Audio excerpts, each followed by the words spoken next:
The Christian faith is fighting an uphill battle. For so many people today, the version of Christianity that's so often displayed in the media or in news headlines or in social media has quite simply ceased to be persuasive. And if the Christian faith is defined by what we see on TV or in the news or on Facebook, there's very little that's compelling about it. And so I think today, for many of us, to be a Christian is a very serious intellectual and emotional hurdle. But is there a better way to see the faith? I feel like an infomercial here. There must be a better way. There must be. There really must be. Because what if the sacrifice that the Christian faith asks of us wasn't a sacrifice of our intellects and it wasn't a sacrifice of our moral integrity? What if there was a way of seeing the faith that instead of causing sort of confusion and cynicism and anger, actually makes persuasive and compelling sense of life in the broadest sense?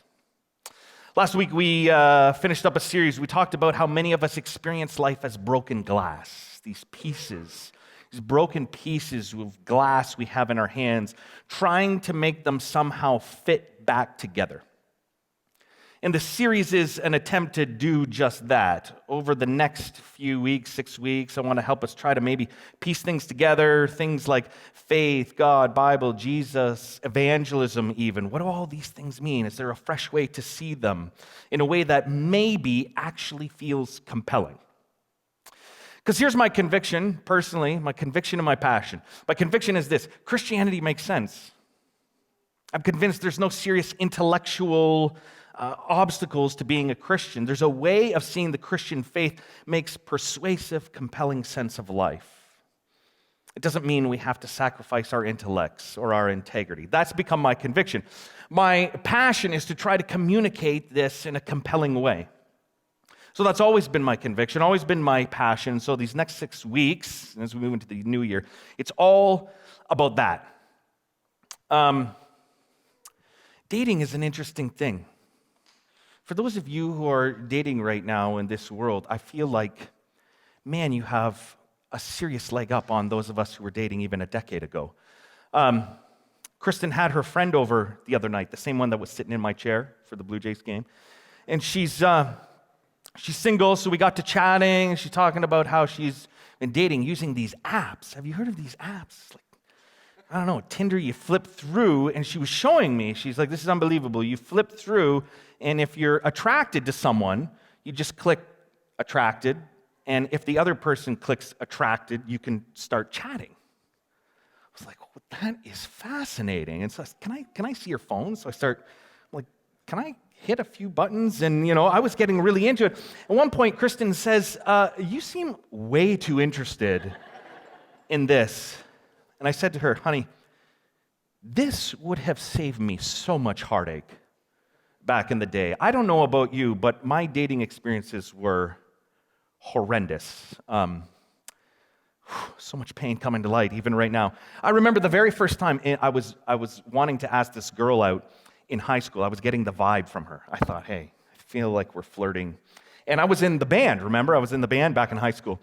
And they said, why don't you, Valentine's Day was coming, why don't you sing a song to her in class? Yeah. So we composed the song. It was gorgeous. Just, it was great. I was going to sing it for you, but that would be too much. So I burst into her class on Valentine's Day, and I sing this whole song, 3 verses, 3 choruses, pouring my heart out. And at the end, I said, I won't say her name, so-and-so, would you be my Valentine?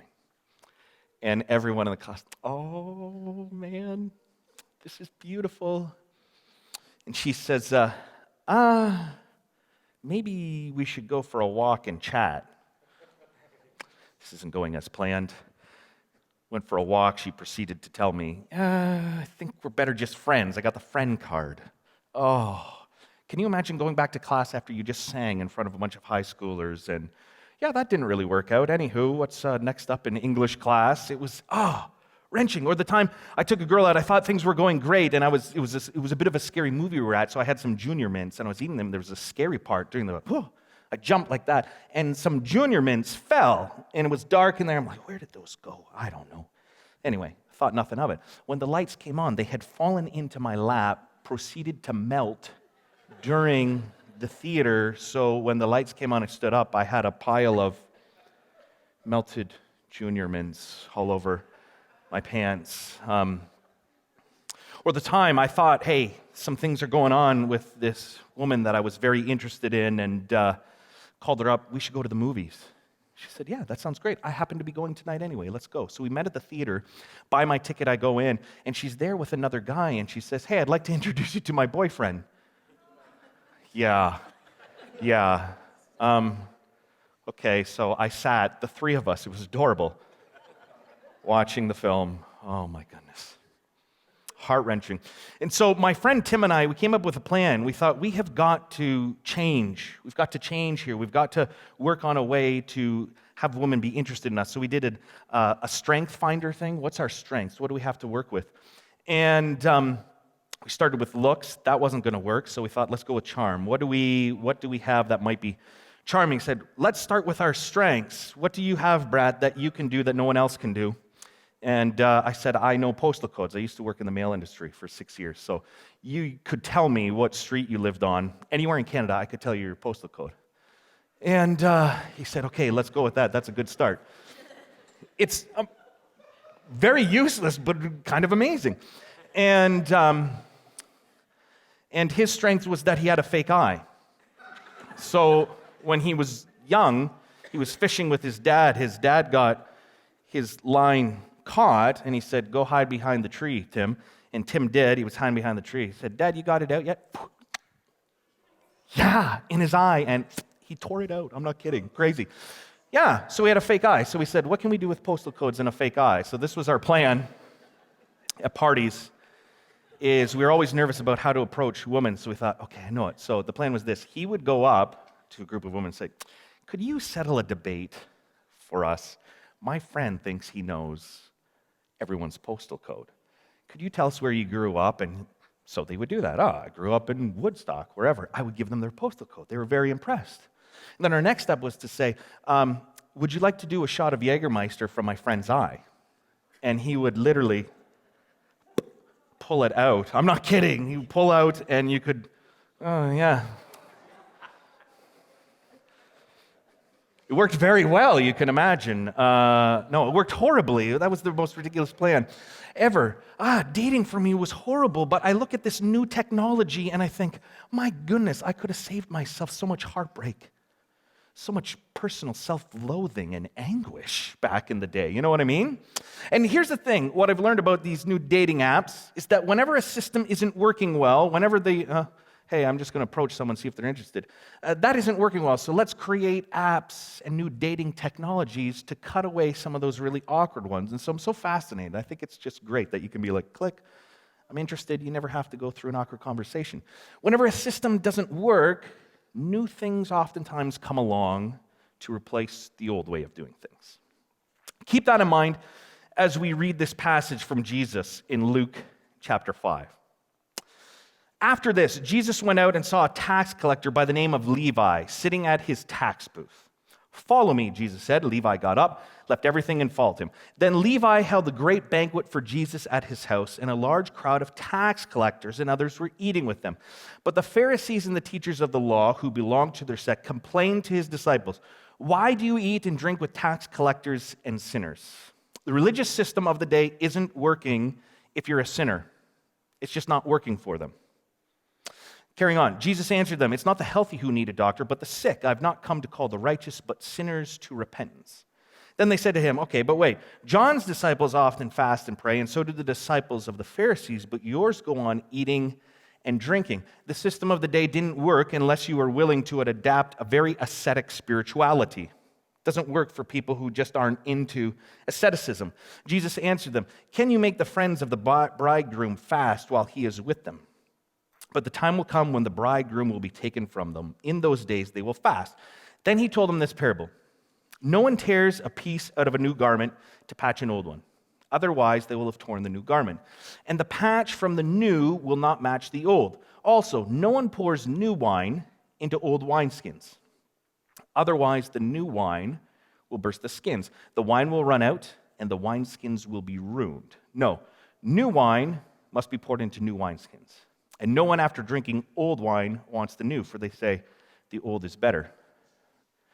Fascinating for those of you who are on the wine tour, right? Old wine often tastes better, doesn't it? It's interesting. Jesus is acknowledging, yeah, the old tastes better. And yet there's something interesting going on here because Jesus is saying what he's bringing is new wine and it needs new containers. And I love this passage. I think it's amazing because I think what Jesus is pointing to is some of the actual science behind how you bottle things. Whenever you put a new liquid, one that's still in the fermentation process, one where yeast is expanding, whenever there's a liquid and pressure, the propensity to expand, the container, the bottle, the wineskins have to become new. They're of the utmost importance. And if you don't have the right container, the whole thing can end in an explosion. Same friend that I tried my little experiment with, Tim. He was up in Peterborough. He was at college there. He was quite poor, so he devised this plan where he was going to make homemade beer. So he had beer throughout the whole year at college. So he made 500 bottles of beer. It was supposed to carry him through the whole year at college. And I was up visiting. He's like, I just bottled them. Come on out to the garage here and take a look at them. So we went out and we're looking around, and all of a sudden just pop. I'm like, what is that? Are we being shot at? He's like, I don't know if I bottled them right because they've been exploding. What are you talking about? He's like, if you bottle them before the fermentation process is done, it's still expanding, it will explode your bottle. He's like, I've already lost like 30. He's like, I hope I don't lose them all. But literally right there in the garage, just an explosion. I thought, who wants to drink that? That seems very dangerous. But this is exactly what Jesus is getting at here. Jesus is referring to himself as new wine, and he's expanding. He's talking about this shatteringly new thing that's happening in and through him, and it doesn't fit in the bottles, the wineskins, the traditional containers of religion of the day. And in this passage, Jesus is hanging out with wealthy tax collectors who had cheated people of their money on behalf of Rome.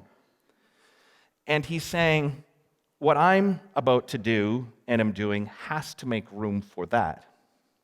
More than that, he's way outside the box when it comes to thinking about fasting. And these issues aren't maybe big deals to us, but these things didn't fit neatly into the wineskins of first century Judaism. And Jesus is saying, if you're going to try to squeeze what I'm doing into your current wineskins, your religion, it's not going to work. In fact, it's going to get messy. In Jesus, something very different was coming to birth, something very different than anything that had happened before. And whatever it was that Jesus was doing or bringing to the table, the rituals, the traditions, the trappings of official Judaism at the time could not contain it. And I think Christians today sometimes see this as a one-off story, a sort of static thing. God did something new through Jesus, and that was it. But here's what I'm convinced of. God is always doing new things, always offering us new wine. And the wine of the Christian faith is not some old and flat 2,000-year-old wine. No, the wine that Jesus brings to the table is always fresh, and always he's inviting us to put it into new wineskins. What Jesus was doing in his day, it couldn't be contained. And I think today we too need to constantly look for new wineskins for the Christian faith, because the rituals, traditions, dogmas, trappings of our traditions can never fully contain what Jesus is up to. Our religion, our faith can never contain what Jesus came to bring. And I think every generation of faith needs to ask themselves, what are our new ways of understanding and bringing Jesus' wine to the table today? And the thing is, there's always something very, very threatening about things that are new and novel, especially when people have built their whole lives around it. Imagine this, next slide. You have poured your entire life into horse-drawn carriages. You've invested all of your money. All of your stock portfolio is in horse-drawn carriages, and all of a sudden, the car comes along. That's threatening. Whoa, the old is better. No, let's stick with that. Or, next slide. Imagine you've invested everything in the typewriter. What an amazing piece of innovation and technology. Everything you have is caught up in that, and along comes this ugly computer thing. That's threatening. That threatens my livelihood. I'm way too invested. Or if you had invested in ships carrying people across the oceans, that's what we do, and all of a sudden this new plane thing comes, and it can carry people across the ocean in a matter of hours instead of days. Threatening.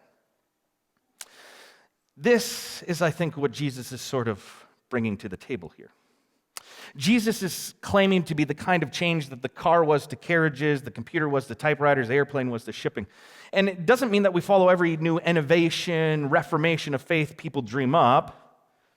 I think it would be easy to use this passage to justify, hey, I got a bright idea, or to mock every tradition. I don't think that's the idea, though. Jesus is doing a new thing. It still forms the basis of our faith, but the challenge is understanding new containers. What are the best ones to hold it? I want to introduce you to one of my favorite paintings of all time. This is the Fighting Temeraire by J.M.W. Turner. I love this painting. I love it. I first discovered it in my travels to London. It's housed in the National Gallery in London.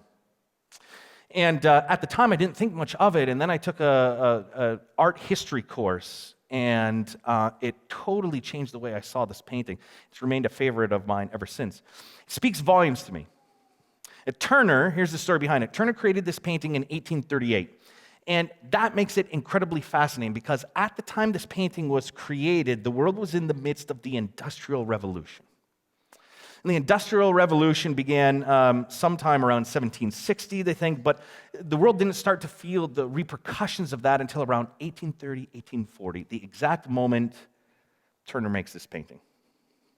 Now, economic historians will tell you the Industrial Revolution is probably one of the most important events in all of history.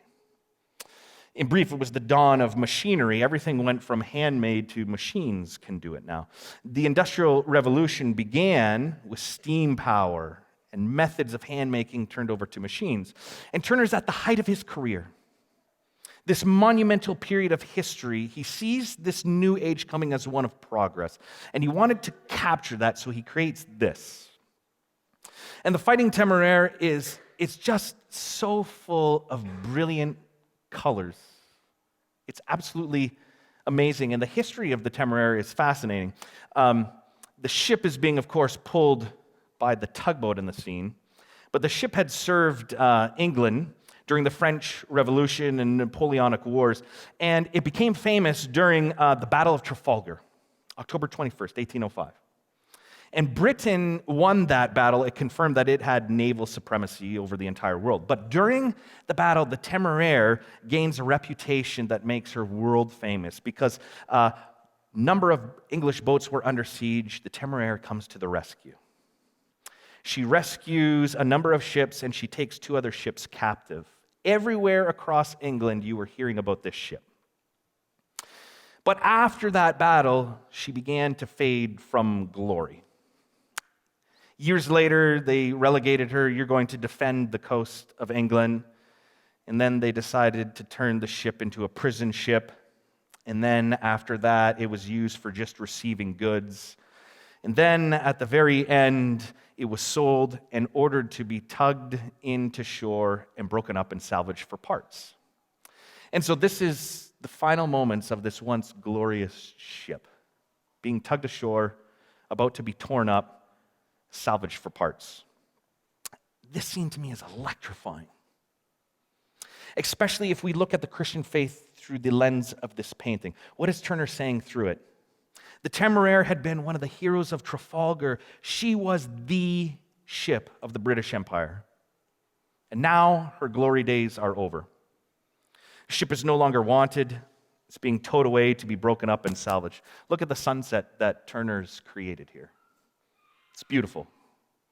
And what he's saying about the Temeraire is that the sun is setting on her time. The age of the sailing warship is done. Portrait's highly metaphorical. It's performed great service for its country. Now it's being removed from society. And in the background, you can see these other vessels as well there, but they're anchored, they're not moving. And I think the point he's making, Turner is saying, the sail is obsolete. In the age of iron steamship, it's become obsolete. Sun setting here symbolizes the end of an age in the history of the British Royal Navy. But it's more than just the end of an era, right? It's more than just how the sailing ship has become obsolete. It's a portrait symbolizing the commencement of the new. It's a portrait of the industrial era. So we have to ask ourselves, is Turner painting a sunset or a sunrise? Oh, I love that stuff. See, because the hero of the scene is the little tugboat. It's the latest thing in British technology. And so he paints not with a sense of lament, but with a sense of, wow, the Industrial Revolution is the next best thing. It's the new thing that's coming. It's the new way of sailing the seas. And to me, if there's ever a painting that speaks to where we are in our time and place in history, it's this. Because we might not like the old ways of sailing the seas doesn't mean shipping and sailing cease altogether. It simply means there's new forms of sailing. And the same holds true of faith. There's some who will resist change to faith at all. Any changes to faith, like Jesus said, no, they like the old better. It's the only true way of sailing. It's the only romantic way of sailing is on a wood ship. And these people certainly have a voice today, and it's easy to understand why. A lot of people are very invested in the old way. But there's another challenge I think that's unique to us here, and it's this. Some of us, because we find previous older versions of faith no longer persuasive or compelling, I think we're tempted to give up sailing altogether. I don't want to sail on that old ship. It's so yesterday, it so has been, but instead of embracing the new, we're stuck throwing stones, poking holes in the old. Some of us, because the old is no longer persuasive to us, we've given up sailing altogether. I'm done with sailing. We left faith altogether. Or we're stuck on shore always commenting about how that bad old wooden ship, how out of date it is. But just because we don't like certain aspects of faith we've been taught, or just because we cease to find parts of our faith tradition persuasive, doesn't mean faith should end as well. It just means we need to discover new ways of sailing, new ways of understanding, living out our faith. And this is what I'm hoping our series will help us to discover. One final thing about the painting that I find fascinating. One final thing. What I love about a painting like this is this. One could easily argue that the old mode was actually better. Or certainly not inferior. I mean, look at the smoke billowing out of the steamship there. Our sensibilities today, we would say what? Oh my goodness, this new technology is just pollution. It's bad. We've had the same effects. This new technology actually isn't all it's cracked up to be. It's time to find a more reliable and sustainable way of sailing. A time will come when the tugboat needs to be tugged ashore and broken up and salvaged for parts. And this is what I love about the Christian tradition. It's always reforming. It's always finding the new, always searching for that new wineskin. And here's the thing I fully expect of my children or my children's children. They'll come along and say, hey, you know that thing you created or that different way of understanding faith, that tugboat? Yeah, that no longer works for us. We're going to have to tug that to shore and destroy it and salvage it for parts. And I'm going to hate it because I'm already a bit of a grumpy old man, but I can see myself just, I don't like new whippersnappers, their way of thinking about faith. I don't like it. But it's necessary. No one version is perhaps better than the other, but every sort of era must find a way to capture the new wine that Jesus is offering us. And I think Jesus captures that in this passage. I think Turner captures it here in this painting. This is just a way of it. It's always been that way because the Spirit is always moving, always doing something new, always asking for new wineskins. Hold the wine. So that's the challenge, I think, for every generation is to find the right skins to hold it. Let me close with this quote by Pope Francis. I love it. It says this: in the Christian life, even in the life of the church, there are old structures, passing structures. It's necessary to renew them. And the church has always been attentive to this. It always allows itself to be renewed according to places, times, and persons. The church has always done this. From the very first moment, remember the first theological battle. Was it necessary to carry out all the Jewish practices in order to be Christian? No. They said no. The Gentiles could enter as they are, Gentiles. A first renewal of the structures. And so the church always goes forward, giving space to the Holy Spirit that renews these structures of the churches. Don't be afraid of that. Don't be afraid of the newness of the gospel. Don't be afraid of the newness that the Holy Spirit works in us. Don't be afraid of the renewal of structures. Love that. As we begin this new series here at Nexus, I want to leave you with 2 questions to ponder on this week. There are these. First is this. What have you received from the Christian tradition that you are thankful for? Sometimes I think it's easy to focus on the ways we think church or faith has done us harm. What are you grateful for from your Christian tradition? I think the sign of a healthy believer is one who can be grateful for the old while embracing the new. So what are you grateful for about the old? If nothing, that's fine. But it might help to at least acknowledge that for many of us, our tradition, while it might no longer be persuasive to us, it did get us to where we are. It shaped part of who we are. And so I've come to think this, to hate the old entirely is to actually hate a part of ourselves. And I don't think that's ever really healthy. Anytime we sort of hate the old, what has formed us, it can be an area of shame. Oh, I don't like that. And yet it formed us. And so I think there's something healthy about being able to be grateful for things. What is it for you? I know for me, I so appreciate the fact that growing up in a really, really kind of crazy fundamentalist church, it gave me an appreciation for Scripture that I just am so grateful for. And even though I don't necessarily love what I was taught growing up, I love that it gave me an appreciation for that, a desire to go deeper with it, or the whole justice tradition within Scripture. Where would our society be without this justice tradition? I'm grateful for that. The second question to think about for the remainder of the fall is this. In what ways will you intentionally open yourself up to the voice of the Spirit as we seek to find a fresher way to understand faith? If we're going to travel this path together, and I hope that you will, I think it's worth reflecting on whether or not we're actually open. Are we open to God's Spirit?